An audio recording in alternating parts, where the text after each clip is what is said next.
Pendant les vacances en famille, mon mari a disparu à minuit, et quand je l'ai trouvé avec elle sous les guirlandes lumineuses, toute la pièce s'est figée. Mais le vrai choc est venu quand je suis retourné à l'hôtel, et que j'ai découvert que ce qu'il avait laissé derrière lui était un secret qui a rendu son visage pâle.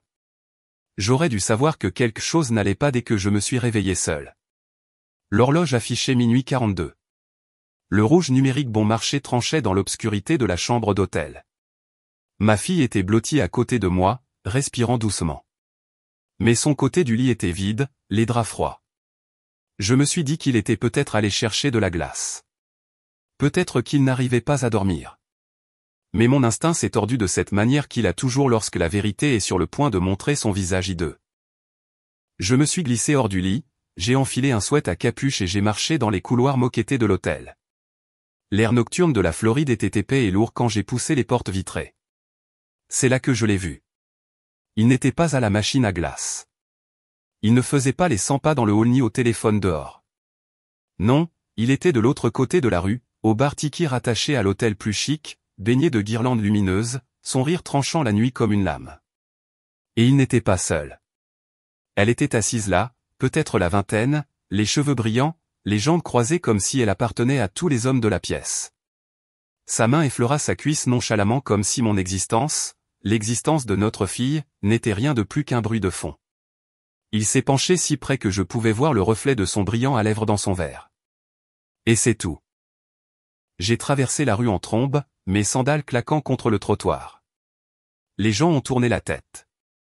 Des familles, des touristes, des couples en rendez-vous. Ils se sont tous arrêtés, la fourchette à mi-chemin de la bouche, pour me regarder marcher vers la scène comme une tempête. Personne ne pouvait s'arrêter. « Tu te moques de moi » ai-je crié, ma voix se brisant dans l'air. Le bar entier s'est tu. Il a sursauté sur sa chaise, le visage pâle. Elle s'est figée, prise dans les phares de ma fureur. « Anna » a-t-il commencé, mais je ne l'ai pas laissé finir. « Tu as laissé ta fille dans une chambre d'hôtel pour venir ici à minuit faire ça ?» Mes mots sont sortis vite, vifs, impossibles à ignorer. Il s'est levé, bégayant, essayant de me faire signe de m'éloigner de la foule. Ne faisons pas ça ici. Oh non, ai-je sifflé. On va faire ça ici. Des hoquets ont parcouru la salle quand je me suis avancé et que j'ai poussé sa poitrine. Pas assez fort pour le faire tomber, mais assez pour que chaque paire d'yeux comprenne que ce n'était pas un malentendu. Mon cœur battait la chamade, mais ma rage me portait. Tu m'as dit qu'elle n'était qu'une collègue, ai-je craché, fusillant du regard la femme qui se recroquevillait sur sa chaise. Est-ce qu'elle t'aide habituellement avec les tableurs en s'asseyant dans les bars à minuit avec sa main sur ta jambe? Il a essayé d'attraper mon bras, d'essayer de me rapprocher comme s'il pouvait encore contrôler la situation. Et c'était la goutte d'eau. Ma paume a heurté sa joue avant même que je ne réalise ce que j'avais fait. La gifle a retenti plus fort que je ne l'aurais cru possible, résonnant dans le bar silencieux. La pièce est devenue silencieuse. Il a reculé en titubant, se tenant le visage, les yeux écarquillés de choc. La fille s'est précipitée sur ses pieds, bégayant des excuses, mais je ne l'ai même pas regardé.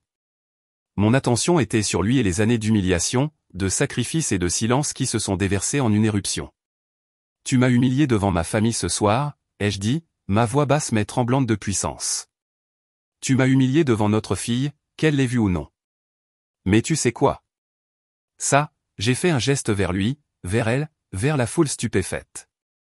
C'est la dernière fois que tu m'humilieras. » Quelqu'un à l'arrière a marmonné, « Merde » sous son souffle. Un homme près du bar a secoué la tête. Les téléphones étaient sortis. Les gens enregistraient. Je m'en fichais. Que le monde voie. Qu'il se noie dans la preuve de ce qu'il avait fait. Il a réessayé, sa voix faible. « Anna, s'il te plaît. » Non. Ma voix l'a coupé net. Tu as fait ton choix quand tu es sorti de cette chambre ce soir, et je fais le mien. J'ai tourné les talons, la tête haute, mon sang bouillonnant, mais ma colonne vertébrale droite. La gifle brûlait encore sur ma main, un rappel que je n'étais pas impuissante. J'ai traversé la rue, passé le hall, monté dans l'ascenseur, jusqu'à la chambre où ma fille dormait encore paisiblement.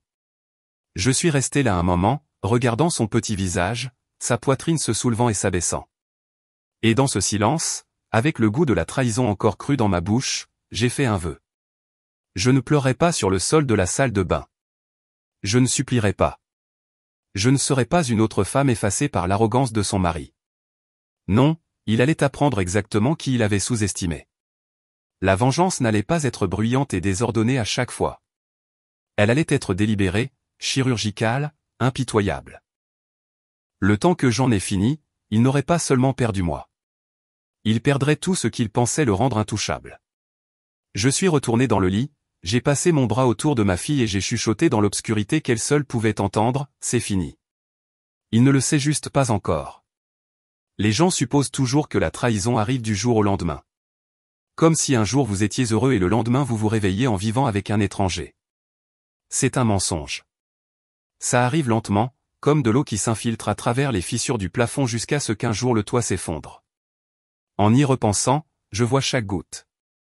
Quand nous nous sommes rencontrés pour la première fois, j'avais 24 ans, fraîchement sorti de l'université avec la tête pleine de projets. Je voulais faire des études supérieures. Je voulais voyager. Je voulais construire quelque chose pour moi. Il travaillait déjà dans la finance, poli, confiant, me promettant la stabilité et un avenir. Il me faisait me sentir en sécurité et je voulais ça aussi. Surtout après avoir perdu ma mère si jeune, nous nous sommes mariés en 2 ans. J'ai troqué les nuits tardives à la bibliothèque contre les nuits tardives à plier le linge et à gérer ses horaires. Quand notre fille est née, j'ai mis mon diplôme d'études supérieures de côté pour un jour. Il a promis qu'une fois sa carrière établie, ce serait mon tour. Mais les années ont passé et mon tour n'est jamais venu. Quand ma grand-mère est décédée, elle m'a laissé sa maison à Lincoln et un modeste héritage. Ce n'était pas grand-chose, mais c'était à moi. Il m'a convaincu de la vendre pour placer l'argent dans un investissement lié au portefeuille de son entreprise. C'est pour nous, Anna, a-t-il dit, pour notre avenir. Je l'ai cru. Je voulais le croire. C'était le premier enjeu que j'ai mis sur la table. Mon héritage, mon histoire. Et puis est venu le second, mon temps. Il travaillait 60 heures par semaine, voyageait pour des conférences, et je restais à la maison. Je gardais notre fille nourrie, vêtue, soignée, ne manquant jamais un récital d'école ou un rendez-vous chez le médecin. J'étais le filet qui attrapait tout ce qu'il laissait glisser entre ses doigts. Mais quelque part en chemin, il a cessé de me voir. J'ai d'abord remarqué les petits changements. Le téléphone qui ne quittait jamais sa main, l'obsession soudaine pour la salle de sport, prétendant que c'était pour soulager le stress. L'eau de Cologne qu'il n'avait pas portée depuis notre mariage réapparaissant soudainement sur sa commode. Quand j'ai demandé, il a souri et a balayé ça d'un revers de main. Ne sois pas paranoïaque, Anna. Tu es fatiguée. Tu as besoin de te détendre. Peut-être que j'étais fatigué. Assez fatigué pour croire ses paroles plutôt que mes instincts. Puis il y a eu les nuits tardives. Les dîners de réseautage soudains qu'il jurait être obligatoires. Une fois, notre fille a demandé pourquoi papa avait encore manqué l'heure du coucher, et je lui ai dit qu'il était occupé à travailler dur pour nous. Le mensonge m'a brûlé la gorge, mais je l'ai avalé comme je le faisais toujours. Je voulais la protéger. Je voulais me protéger d'admettre ce que je savais déjà. Même pendant ses vacances, il y avait des signes avant-coureurs. Il a résisté à l'idée de partir, disant que le travail était trop fou. Il a grogné à propos du temps en famille, d'avoir à partager une chambre avec sa propre femme et son enfant.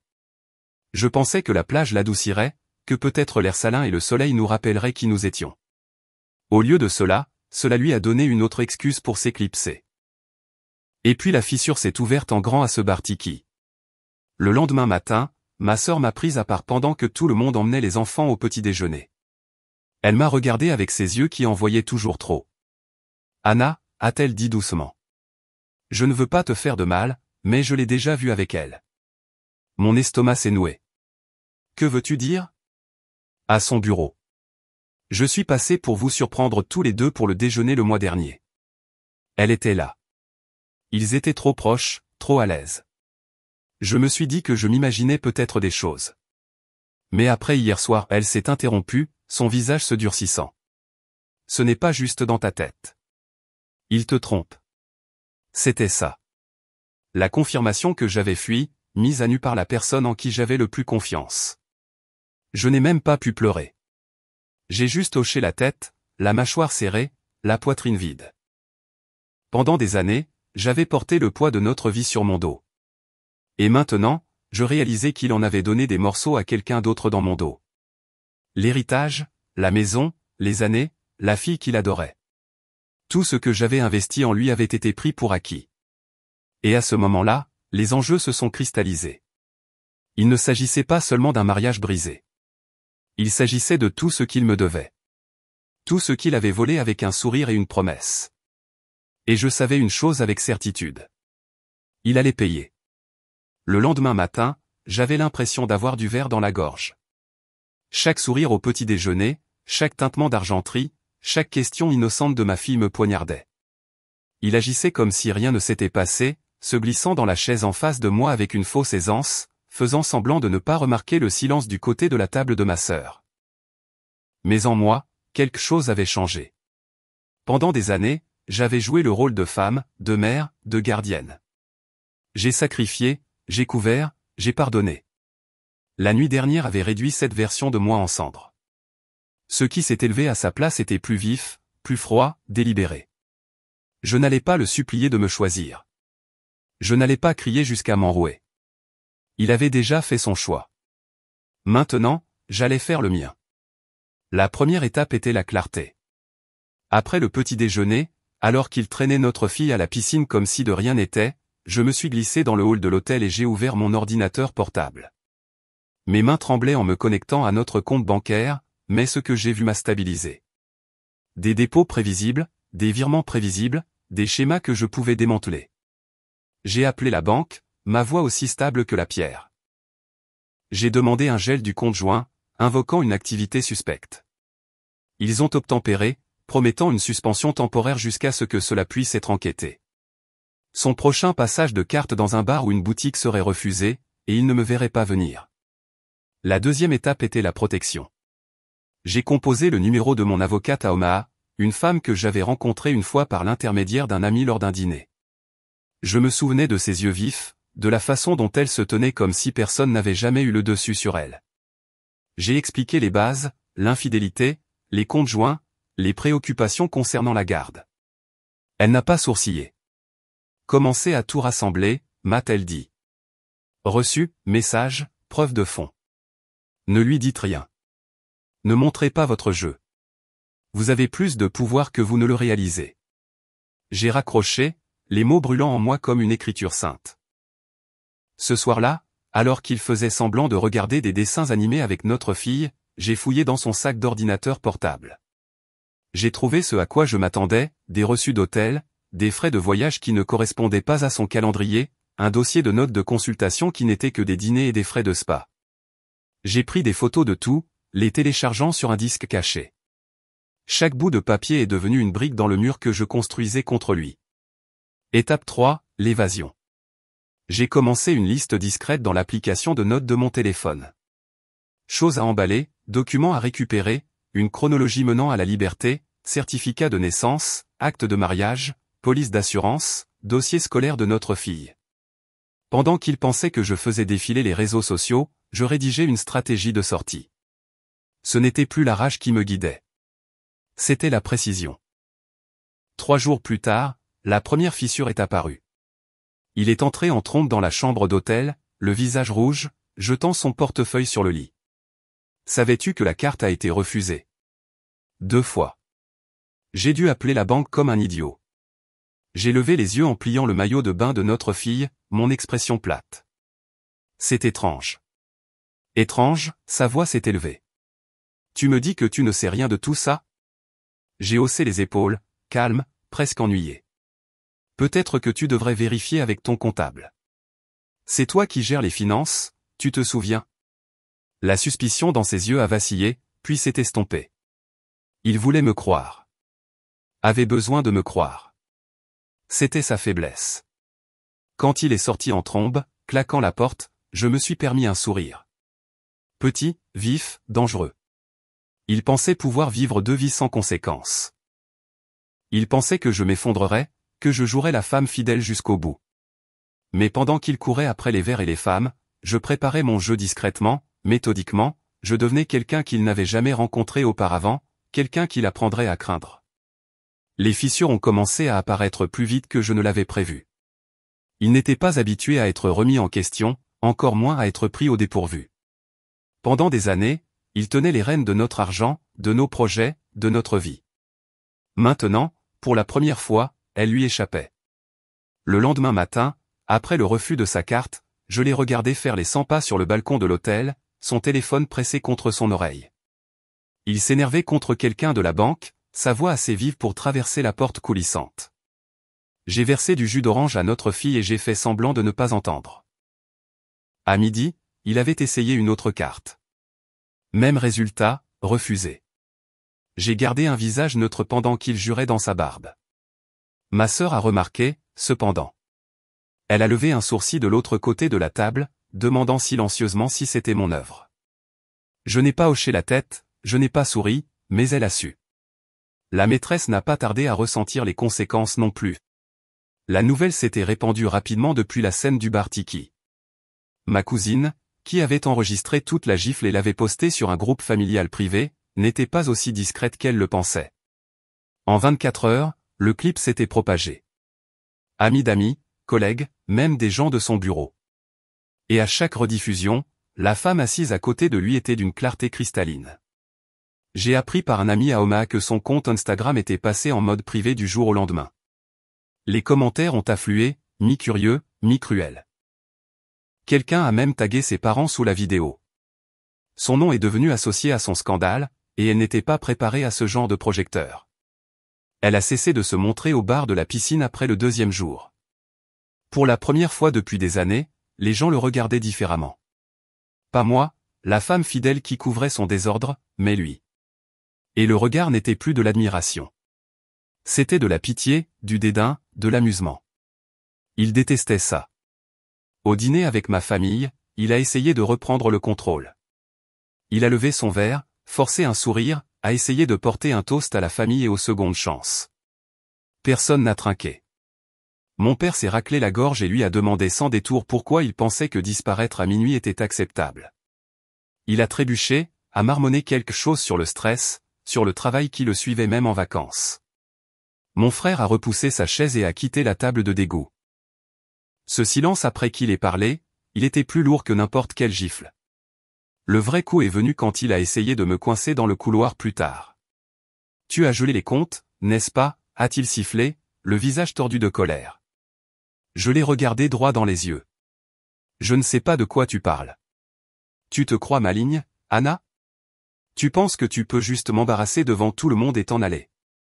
Je n'ai pas bronché. T'embarrasser ? Tu as fait ça tout seul. » Il a serré la mâchoire comme s'il voulait en dire plus, mais des pas ont résonné derrière nous. Ma sœur est apparue, les bras croisés. « Tout va bien ici ?» a-t-elle demandé, sa voix plate. Il a reculé, marmonnant quelque chose sur le besoin d'air. Je suis passé devant lui sans un mot, la présence stable de ma sœur à mes côtés. Les jours qui ont suivi ont ressemblé à vivre à l'intérieur d'une faille.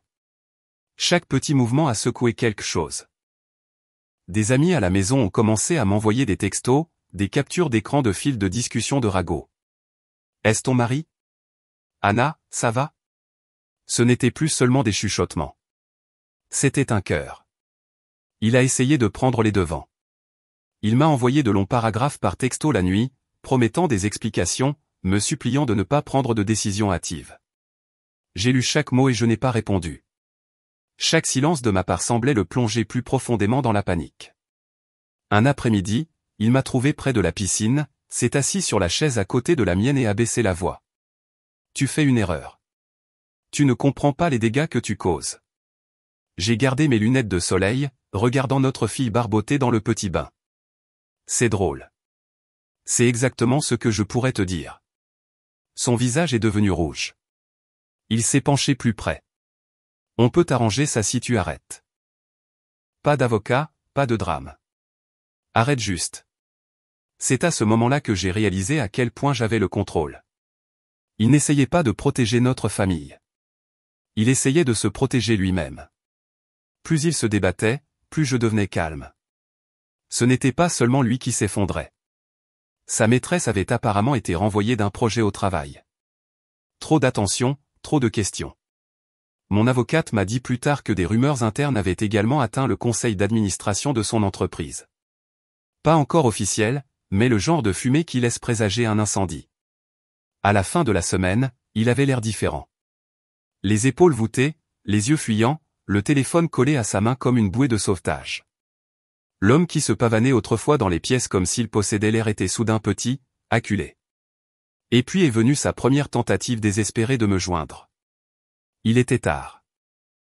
Notre fille dormait déjà. Il a frappé à la porte de l'hôtel. Doucement au début, puis plus fort. « Anna, s'il te plaît, parle-moi. » Je l'ai ouverte juste assez pour le regarder. Ses yeux étaient injectés de sang, sa chemise froissée, sa confiance envolée. « J'ai fait une erreur, a-t-il chuchoté. Mais tu ne peux pas tout détruire pour une seule erreur. » Je me suis mise dans l'embrasure de la porte, gardant la chaîne de sécurité entre nous. Ma voix était stable, plus froide que je ne l'aurais cru possible. Tu as tout détruit au moment où tu as franchi cette porte à minuit. Je laisse juste les morceaux tomber là où ils doivent. Sa bouche s'est ouverte, puis s'est refermée. Pour une fois, il n'avait pas de mots. J'ai fermé la porte. Le son du verrou se glissant en place était le son le plus satisfaisant que j'ai jamais entendu. Nous sommes rentrés de Floride en silence, le genre de silence qui vous ronge la peau. Il était assis à 2 sièges de moi, faisant semblant de faire défiler son téléphone, et j'ai laissé notre fille s'appuyer contre moi pendant tout le vol. Chaque notification de son téléphone faisait bouillir mon sang. Je savais qui c'était. Je n'avais pas besoin de voir le nom. Le temps que nous atterrissions à Omaha, ma famille avait déjà commencé à s'éloigner de lui. Les appels restaient sans réponse. Les invitations se perdaient. Pour un homme qui se nourrissait des apparences, d'être aimé, c'était le couteau le plus aiguisé. Mais le couteau n'avait pas fini de couper. 2 semaines plus tard, il a convaincu mes beaux-parents d'organiser un dîner. Pour les apparences, avait-il dit, en essayant de me sourire en posant l'invitation sur le comptoir. Je n'ai pas accepté, mais je n'ai pas dit non. J'ai vu l'opportunité. Le restaurant était bondé, bourdonnant de l'énergie du vendredi soir. Mon beau-père avait réservé une longue table pour la famille et les amis proches. Je suis arrivé dans une simple robe noire, stable sur mes talons, ma fille avec ma sœur à ses côtés. Il était déjà là, agité, essayant trop fort de jouer l'autre gracieux. Il s'est levé quand je me suis approché. « Anna, tu as l'air. » Je suis passé devant lui et je me suis assise, sans lui accorder un regard. Ce silence a coupé plus profondément que n'importe quelle insulte. Le dîner a commencé par des bavardages forcés. Les gens évitaient le contact visuel, leurs mots étaient tendus. Il a essayé d'orienter la conversation vers son dernier projet de travail, souriant crispement, attendant l'admiration, mais la pièce avait changé depuis la Floride. Personne n'achetait plus son charme. À mi-chemin, la serveuse a servi une autre tournée de boissons. Il a tendu la main vers la sienne, et j'ai tendu la main vers mon téléphone. Mon cœur battait la chamade, mais ma voix était stable quand j'ai dit, puisque nous sommes tous réunis ici, je pense qu'il y a quelque chose qui doit être clarifié. Toutes les têtes se sont tournées, les fourchettes ont cliqueté. Il s'est figé. Anna. J'ai levé mon téléphone, j'ai tapoté l'écran et j'ai lu à voix haute. Citation, je n'arrête pas de penser à la nuit dernière. Tu étais incroyable dans cette robe. J'aimerais me réveiller à côté de toi au lieu d'elle. Des hoquets ont parcouru la table. La bouche de ma sœur s'est crispée. Mon beau-père s'est raidi. J'ai fait défiler plus loin. Elle ne le saura jamais. Elle est trop occupée à jouer à la maison. On peut s'éclipser à nouveau la semaine prochaine. Il s'est jeté sur la table en essayant d'attraper le téléphone. Arrête ça. Tu ne sais pas de quoi tu parles. Je l'ai retiré, j'ai élevé la voix pour que tout le restaurant puisse entendre. Ce sont tes mots à ta maîtresse. Celle que tu as retrouvée en douce en Floride pendant que ta fille dormait seule dans un lit d'hôtel. La pièce est devenue silencieuse. Pas seulement notre table. Toutes les tables. Des étrangers regardaient. Certains chuchotaient. Une femme à la table voisine a même halté à voix haute. Les téléphones sont sortis. Les écrans se sont allumés. Il a regardé autour de lui, paniqué, la sueur perlant sur son front. « Anna, s'il te plaît, parlons-en à la maison. » J'ai secoué la tête. « Non, tu as exposé tes mensonges en public la seconde où tu as abandonné ta famille. Tu n'as plus le droit de cacher la vérité en privé. » La serveuse se tenait figée à côté de nous, les yeux écarquillés. Mon beau-frère a repoussé sa chaise, le dégoût écrit sur son visage. Mon beau-père s'est raclé la gorge, sa voix basse et vive. Est-ce vrai? Son silence était la seule réponse. Je me suis penché en avant, ma voix calme et tranchante. Tu pensais pouvoir m'humilier tranquillement derrière des portes closes, mais regarde-toi maintenant. Chaque personne dans cette pièce sait ce que tu es. Le restaurant bourdonnait de murmures. Quelqu'un a chuchoté. C'est brutal. Une autre voix a dit, bien fait pour elle. Et puis je lui ai donné la phrase que je savais se répandrait. Celle qui tacherait sa réputation plus profondément que n'importe quelle rumeur. Tu as échangé ta famille contre une aventure et tu n'as même pas pu la garder. Les mots ont frappé plus fort que la gifle en Floride. Ses épaules se sont effondrées, son visage pâle, ses lèvres tremblant d'excuses qu'il ne pouvait pas formuler. De l'autre côté de la table, son téléphone a vibré. Il l'a attrapé comme une bouée de sauvetage. Mais quand il a lu l'écran, son expression s'est brisée. Elle lui avait envoyé 3 mots. Ne m'appelle pas. La maîtresse l'avait abandonné là, au milieu de son effondrement. Il a essayé de se lever, mais la voix de son père l'a arrêté net. Assieds-toi. L'acier dans ces 2 mots a dit à tout le monde dans la pièce exactement où se situait la famille. Pas avec lui. Plus maintenant. Je me suis levé, j'ai lissé ma robe et j'ai regardé autour de moi. Bon appétit. J'en ai fini ici. Sur ce, je me suis retourné, mes talons claquant contre le carrelage, la petite main de ma fille se glissant dans la mienne alors que ma sœur suivait derrière. Tous les yeux m'ont suivi alors que je sortais. Chaque téléphone l'a enregistré, affalé, humilié, abandonné devant sa famille, ses amis et un restaurant plein d'étrangers. Le temps que je sorte dans l'air de la nuit, mon téléphone bourdonnait déjà. Message, capture d'écran. La vidéo était partout. Cette fois, l'humiliation n'était pas seulement un secret de famille ou un clip viral chuchoté dans les conversations de groupe. C'était public, indéniable, permanent. Et je n'avais même pas encore commencé la vraie guerre. Il pensait pouvoir refermer la blessure avec un message soigneusement formulé et des demi-excuses enregistrées par un responsable des relations publiques. Il ne savait pas à quelle vitesse Internet dévore les belles paroles au petit déjeuner. La semaine après le restaurant, il a posté une courte vidéo. Lumière douce, voix légèrement haletante, les yeux fixés sur la caméra comme pour implorer un jury. J'ai fait des erreurs, a-t-il dit. Je suis humain. J'aime ma famille. J'essaie de réparer les choses. C'était petit, travaillé, le genre d'humilité que l'on achète à un consultant. Il a appelé ça de rétablir la vérité. Le bilan qu'il voulait établir était poli et dangereux parce qu'il supposait que les gens accepteraient la version qu'ils préféraient. Ils ne l'ont pas fait. Ma sœur, directe, implacable et furieuse d'une manière que j'admirais, a envoyé le clip à un ami qui travaillait en freelance pour un site d'information local. Cet ami a immédiatement appelé, on a les yeux là-dessus. Avez-vous quelque chose de plus? J'en avais. J'avais des reçus, des relevés d'hôtel, des messages horodatés, des virements bancaires que nous avions photographiés et archivés. J'avais des captures d'écran d'itinéraires de voyage qui ne correspondaient pas au calendrier de l'entreprise qu'il avait montré à ses collègues. J'avais le message vocal qu'il avait laissé sur un numéro étiqueté studio et une chaîne de mails qui ressemblait à une carte de rendez-vous secret. J'ai tout remis à la journaliste, une femme qui sentait le café et la précision, et qui a posé 2 questions pointues, puis a commencé à écrire. Le premier article a été publié en milieu de journée, une pièce propre et soignée exposant les faits avec des liens et des images. Le titre était simple et mortel. Les excuses publiques d'un consultant financier assombri par de nouvelles preuves. Les commentaires se sont déroulés comme un filet.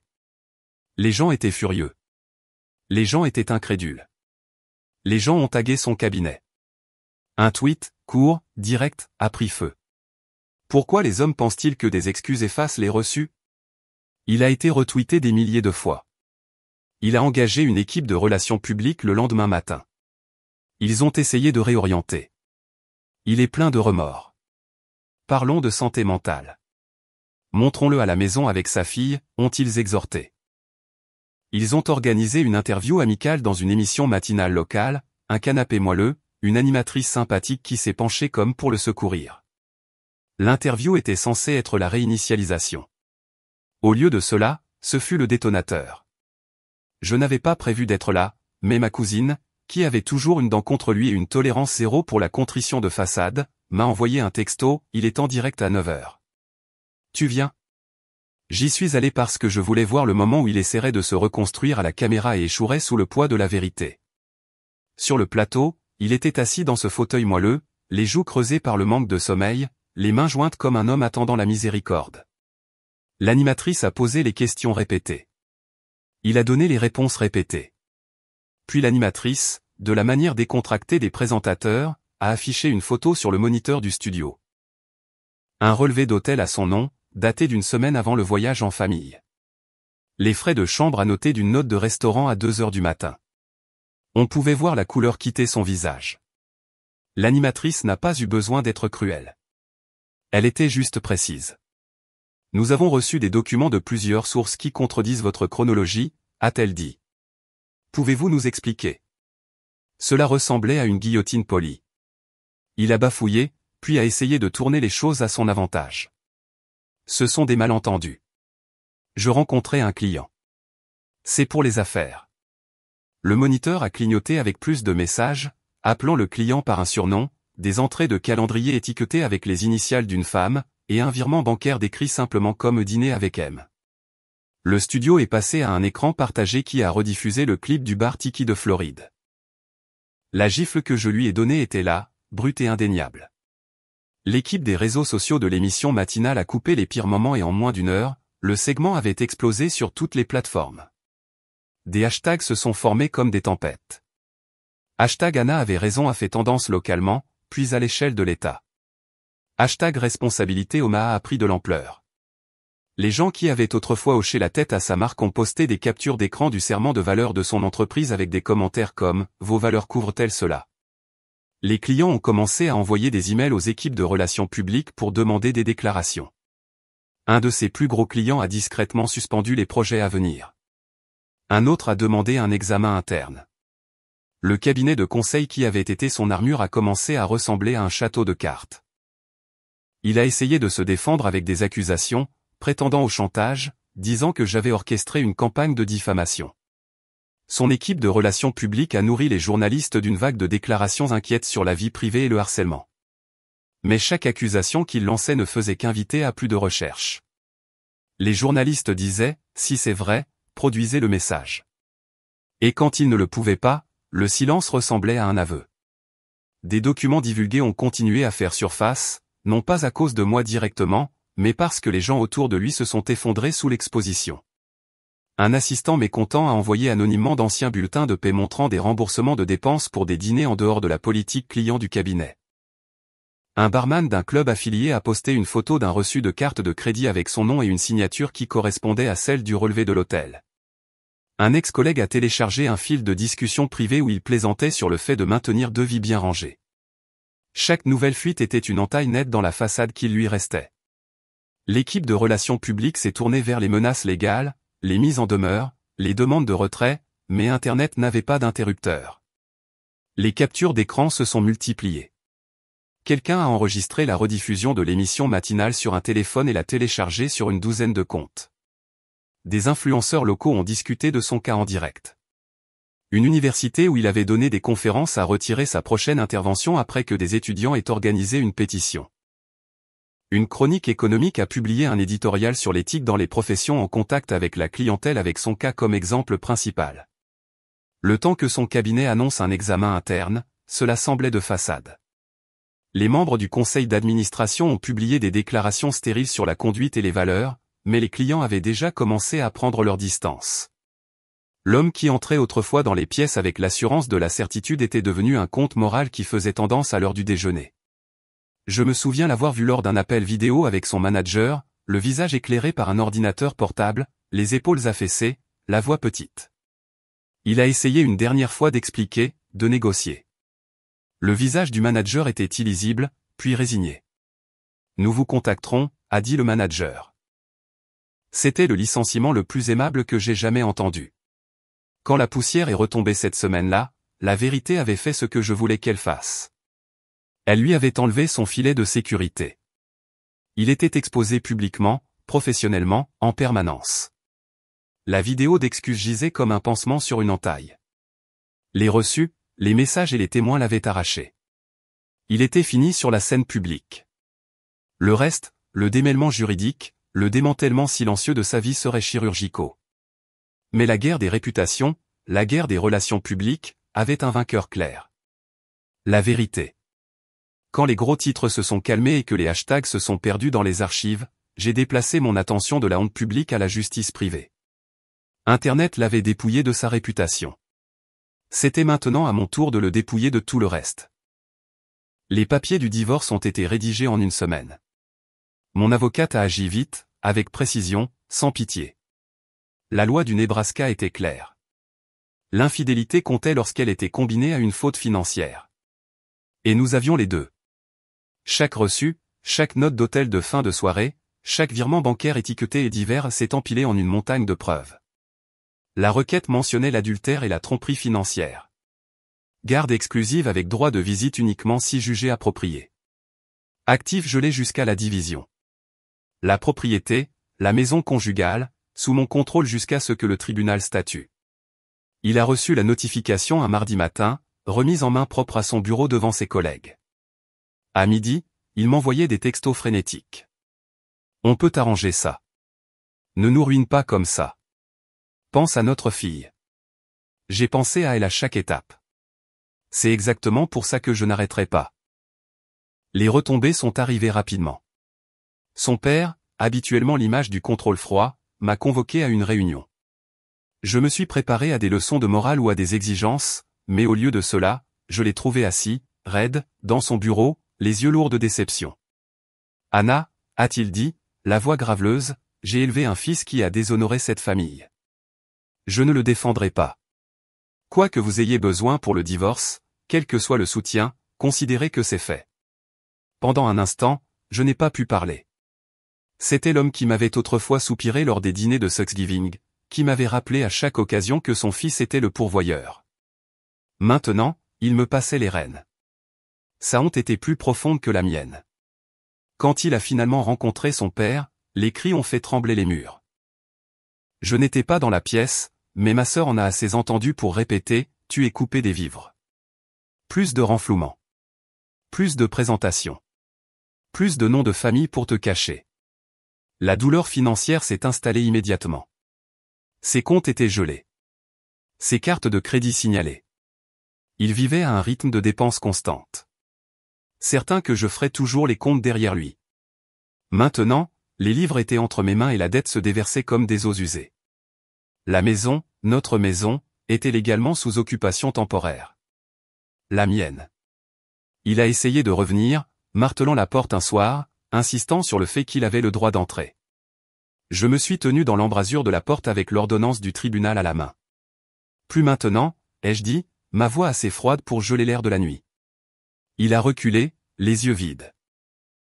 Sa maîtresse avait déjà disparu, refusant les appels, supprimant les comptes, le laissant en plan.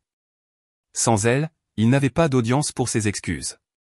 Sans l'argent de son père, il n'avait pas de parachute. La procédure judiciaire l'a mis à nu. Mon avocate a assigné ses notes de frais, découvrant des milliers de dollars détournés pour des dîners, des hôtels et des cadeaux. Chaque détail était exposé sur papier, date, nom, heure. Le visage du juge s'est durci à mesure que les pages s'empilaient. « Monsieur Scott-Dahl, a dit le juge, vous avez tourné en dérision la responsabilité fiduciaire. » La garde est venue ensuite. J'ai présenté des captures d'écran des nuits où il prétendait travailler tard pendant que je couchais notre fille seule. Des témoins ont confirmé ses disparitions. Ses propres messages textes l'ont trahi. Je la verrai demain. Je suis occupé ce soir. Le juge a statué rapidement. Garde principale pour moi.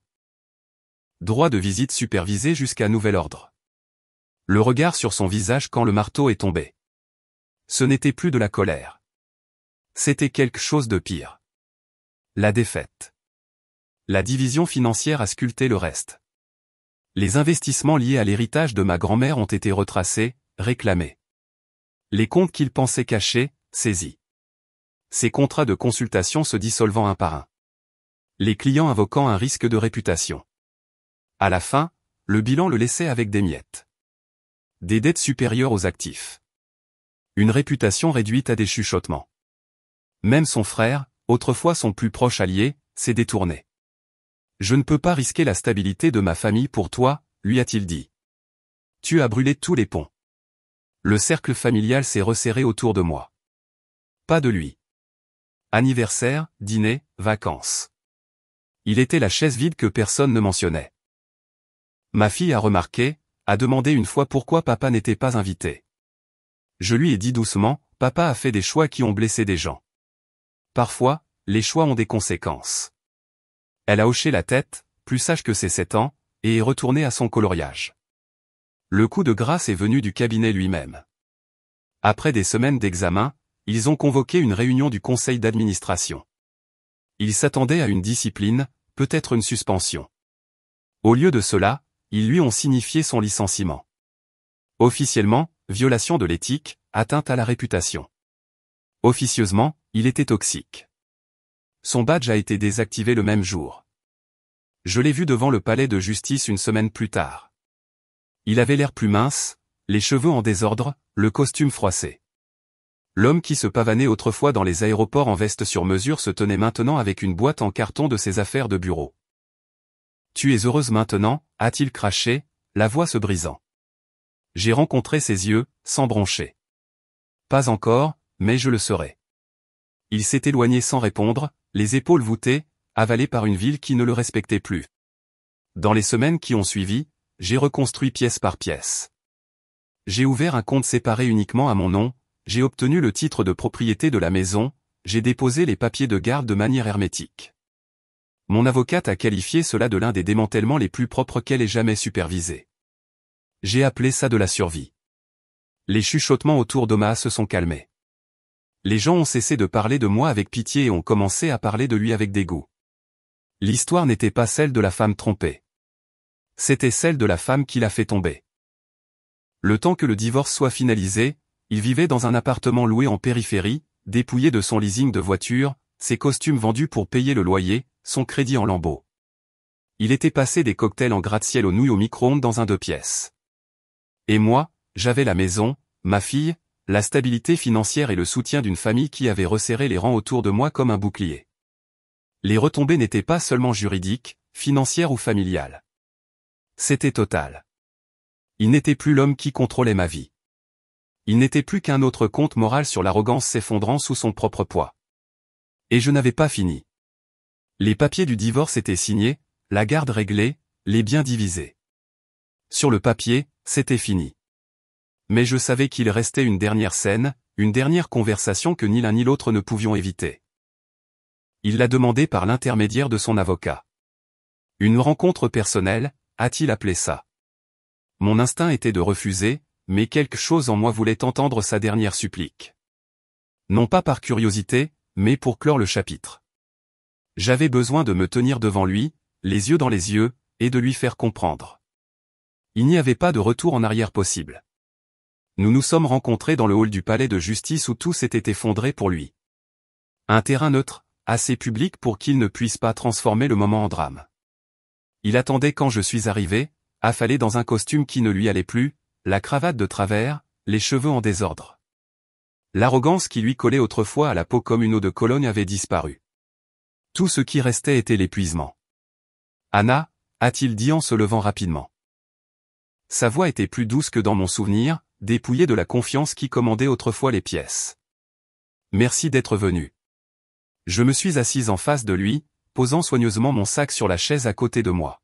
« Dis ce que tu as à dire. » Il a inspiré profondément, ses mains tremblant légèrement en se joignant. « J'ai tout perdu. Mon travail, le respect de ma famille, ma maison. Je ne peux même pas entrer dans une épicerie sans que les gens chuchotent. Je sais que j'ai fait des erreurs. Des erreurs, les jeux interrompus. Ma voix était vive, plus forte que je ne l'avais prévu. Quelques personnes dans le hall se sont retournées, mais je m'en fichais. Tu appelles abandonner ta femme et ta fille pour une aventure une erreur? Tu appelles vider nos comptes pour offrir du vin et des dîners à ta maîtresse une erreur? Non, tu as fait des choix délibérés. Il a grimacé, baissant les yeux vers le sol. Je sais. Je sais que j'ai détruit ce que nous avions, mais Anna, je t'en supplie. Ne me coupe pas complètement. J'ai besoin d'une chance de me reconstruire, de faire au moins partie de la vie de notre fille. L'audace m'a serré la poitrine, mais j'ai gardé mon sang-froid. Tu penses que tu as le droit de me demander des chances? Tu en as eu des années. Chaque fois que j'ai ignoré mes instincts, chaque fois que j'ai expliqué tes absences, chaque fois que j'ai dit à notre fille que tu travaillais dur au lieu de lui dire la vérité, je t'ai donné une chance et tu l'as incendiée. Il s'est penché en avant, le désespoir se déversant de lui. S'il te plaît. Tu ne comprends pas ce que c'est que de se réveiller chaque jour détesté par tout le monde. Je ne demande pas pour nous. Je sais que c'est fini. Je ne peux tout simplement pas vivre comme ça. J'ai besoin de pardon. Ce mot, pardon, s'est installé entre nous comme un poison. J'ai laissé le silence s'étirer assez longtemps pour qu'il se tortille. Assez longtemps pour qu'il espère. Puis j'ai dit lentement, clairement, le pardon n'est pas un cadeau que je te dois. C'est quelque chose que tu devras arracher à toi-même. Tu as construit cette cage, pas moi. Ses yeux se sont remplis, et pour la première fois depuis des années, je l'ai vu au bord des larmes. Alors c'est ça? Tu en as vraiment fini avec moi. Je me suis levé, rassemblant mon sac, le regardant, affalé sur la chaise. Ma voix était calme. Final? Tu es l'architecte de ta propre destruction, et j'en ai fini de nettoyer ton désordre. Les mots ont atterri plus lourdement que n'importe quelle gifle. Plus lourdement que l'humiliation du restaurant, plus lourdement que les décisions du tribunal. C'était le dernier clou dans le cercueil de la vie qu'il avait autrefois connue. Il ne m'a pas suivi. Il n'a pas crié mon nom. Il est juste resté là, petit, brisé, un homme regardant les ruines de tout ce qu'il avait construit. Et réalisant qu'il n'y avait plus personne à blâmer que lui-même, je suis sorti du palais de justice dans l'après-midi ensoleillé d'Omaha. La tête haute, le soleil vif sur mon visage. Pour la première fois depuis des années, je me sentais en apesanteur. La guerre était finie et j'avais gagné. Une année peut tout changer. Il y a 12 mois, je me tenais dans le hall d'un hôtel en Floride, humilié, le goût de la trahison cru dans la bouche. Aujourd'hui, je me tiens dans mon propre bureau, la lumière du soleil entrant à flot par de larges fenêtres, regardant ma fille coloriée sur le petit bureau que j'ai installé pour elle. Mon nom est gravé sur la porte vitrée. Scottsdale Consulting, divorce et stratégie de vie. Ça a commencé petit. Des femmes de mon entourage, certaines amies, d'autres inconnues, ont commencé à me demander comment j'avais fait, comment j'avais démantelé un homme qui semblait intouchable. Elles n'étaient pas intéressées par les ragots. Elles voulaient un plan. Comment rassembler des preuves, comment geler des comptes, comment entrer dans une salle d'audience sans broncher. J'ai partagé mon histoire tranquillement au début, mais la demande a grandi. Avant longtemps, j'ai réalisé que ma douleur s'était transformée en quelque chose de plus grand, un moyen d'aider les autres à sortir de l'ombre de la trahison. Ma fille s'épanouit aussi. Elle est plus grande, plus vive, avec une étincelle dans les yeux que je craignais autrefois qu'elle ne perde. Elle n'attend plus à la fenêtre que son père rentre à la maison. Au lieu de cela, elle m'attend. Les bras grands ouverts, le rire fort, son monde ancré par la stabilité au lieu de promesses non tenues. J'ai arrêté de rejouer l'humiliation. J'ai arrêté de me demander où j'avais mal agi. La vérité, c'est que je n'ai pas mal agi. J'ai donné de l'amour, de la loyauté et du sacrifice à quelqu'un qui ne le méritait pas. Sa trahison n'était pas la preuve de ma faiblesse. C'était la preuve de son vide. Et lui? Il est devenu un fantôme dans notre ville. On dit qu'il loue un petit appartement près de l'autoroute, passant d'un emploi de consultant à l'autre qui ne dure jamais. Les gens ne chuchotent plus son nom. Ils se souviennent à peine de lui. L'homme qui se pavanait autrefois dans toutes les pièces en attendant l'admiration ne peut même plus obtenir une invitation à dîner. Sa chute n'est plus dramatique. C'est juste une insignifiance silencieuse et pathétique. Parfois, je passe devant les endroits où nous allions ensemble, les restaurants, les bureaux, le parc où nous emmenions notre fille le samedi. Je ne ressens plus de rage. Je ne ressens plus de chagrin non plus. Je ressens de la distance, comme si je regardais de vieilles photographies de la vie de quelqu'un d'autre. Parce qu'en vérité, c'est ce que c'est. J'ai construit quelque chose de nouveau, quelque chose qui n'appartient qu'à moi et à ma fille. La trahison m'a brisée, mais elle ne m'a pas détruite.